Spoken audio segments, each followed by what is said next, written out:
PEGI 12.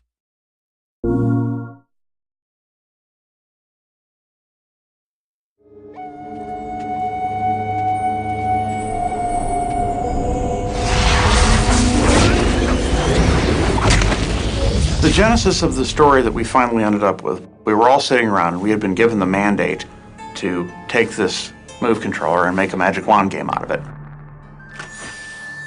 We wanted opening that move box to be that moment of discovery, like, what is this? This is something I've never seen before. It feels powerful.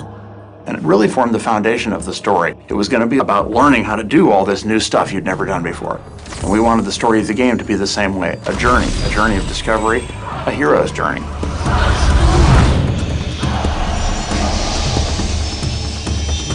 We were after an archetypal story that would be a coming-of-age story and a story where a young apprentice makes a simple mistake, unleashes the terrible forces of the world, and has to grow into become himself a great sorcerer when his master is unable to save him from his folly. Here we are, the entrance to Lockbarrow.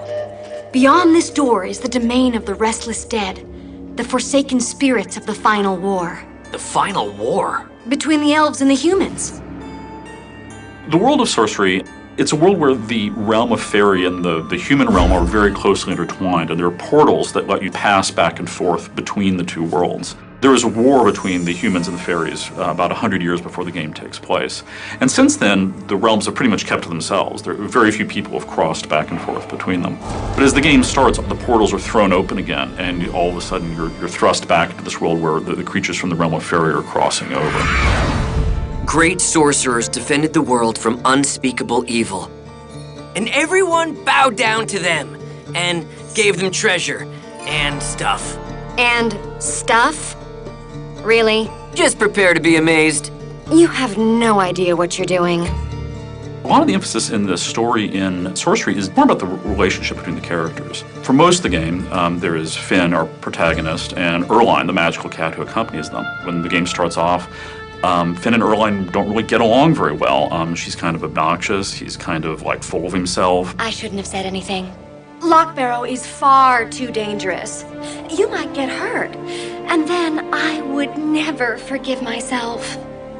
Right then, Lockbarrow.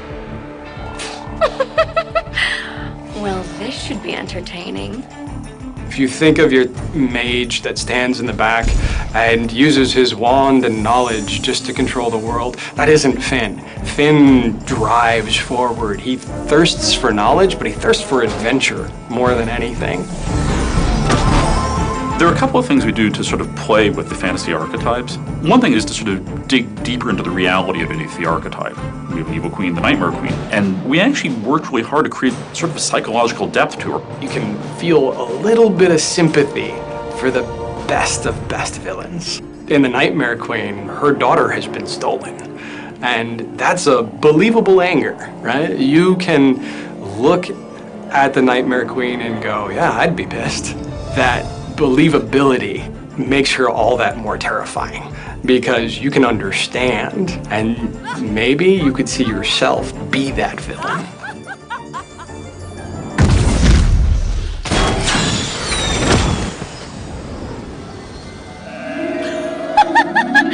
Busted!